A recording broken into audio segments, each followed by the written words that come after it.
UFOs have been the stuff of conspiracy theorists for decades, often mocked for talking about it, but maybe they shouldn't be mocked. Commander David Fravor spent 18 years as a naval aviator, a pilot. In 2004, he had an unforgettable encounter with an aircraft he said was defying the laws of physics. Former Commander Fravor joins us tonight. Thanks a lot for coming on tonight. Tell us what you saw. Well, we had launched on a routine training mission. When we joined up, we were told that the event was going to be canceled and that we had real-world tasking, and we were sent out to the west. Now, take in mind that this has taken place about 100 miles southwest of San Diego, between San Diego and Ensenada, Mexico, on a clear, perfect day, blue waters. We get out to the spot where they tell us it's at. We start looking around, and both airplanes see a disturbance in the water and a white 40-foot long tic-tac shaped object just hovering above the water, going forward, back, left, right. There's no rotor wash, there's no wings, nothing.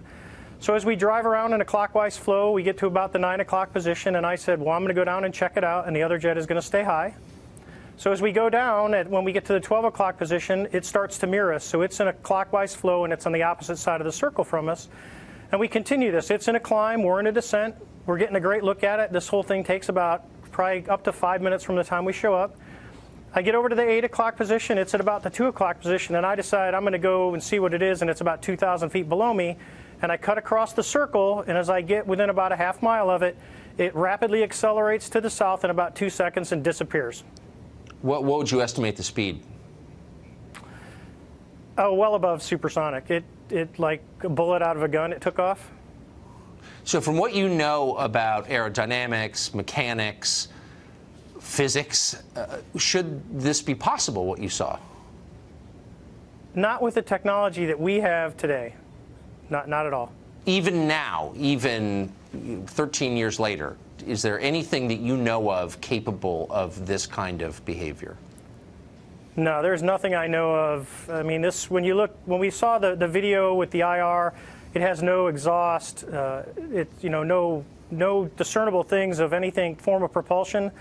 And this thing came from a dead hover over the water, just kind of moving around, to a climb up to about 12,000 feet to rapidly accelerating away in a climb, and in less than 2 seconds it was gone. And you figure you're talking 50 miles of visibility, and you can easily see an object that size easily out to 10 miles, and it just disappeared in seconds. What would be the effects on a human pilot of the G-forces involved in that altitude change? Well, the altitude wouldn't be bad. It would be the acceleration of the object. Right. Honestly, I wanted to fly it.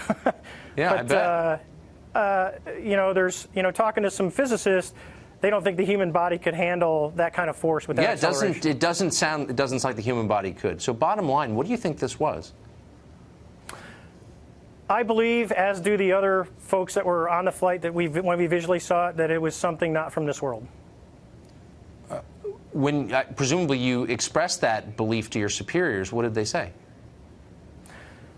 Actually, we caught a lot of grief getting back to the boat, and it got passed off as an event that no one could explain.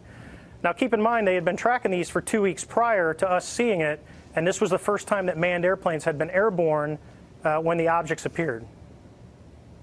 This feels like a really big story to me. It's not exactly clear why Vladimir Putin's more interesting than this. I think this seems like a big deal. And Commander, I appreciate your taking the time to talk to us about it. You seem sober and believable, and I appreciate it.